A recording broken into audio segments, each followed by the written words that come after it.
Hi everyone, it's Shane from Hanlon's for another Maintenance Monday.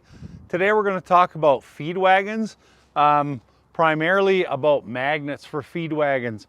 We've been out on some demos the last few weeks with a couple of wagons, and it's kind of astonishing the amount of metal that is getting caught by the magnets on there. And the guys that are demoing them are actually really surprised because they've never run magnets on anything before. So just one of those things that we do have those available for sale.